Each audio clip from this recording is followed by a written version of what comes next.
আসসালামু আলাইকুম, সবাই কেমন আছেন? আলহামদুলিল্লাহ আমি অনেক ভালো আছি। আজকে আরেকটা ব্লগ নিয়ে হাজির হলাম আপনাদের মাঝে।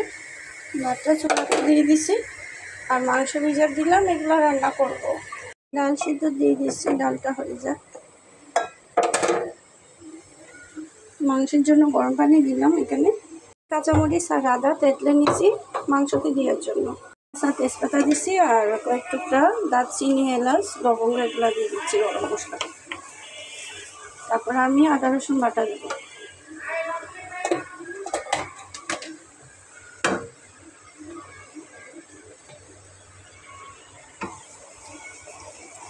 আদা রসুন বাটাটা দেওয়া হলে এরপর আমি আদা আর কাঁচামরিচ যেগুলো তেঁতলে নিয়েছি ওগুলো দিয়ে দেবো।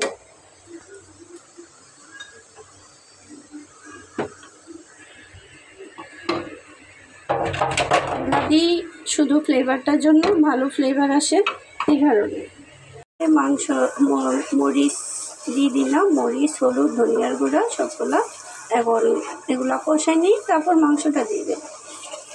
মাংসটা দিয়ে দিলাম, মাংসটা ভালো মতো কষা হোক। তারপর আমি গরম পানি করে রাখছি, এই গরম পানিগুলো দিয়ে দেবো। আমি এখানে আলু দিয়ে দিয়েছি, ধুলো দিয়ে দিয়েছি, আবার একটু গরম পানি দেবো আর একটু সিদ্ধ করবো।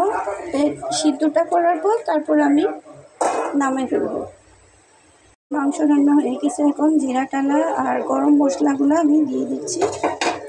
তো এগুলা নেড়ে চুড়ে দিলাম।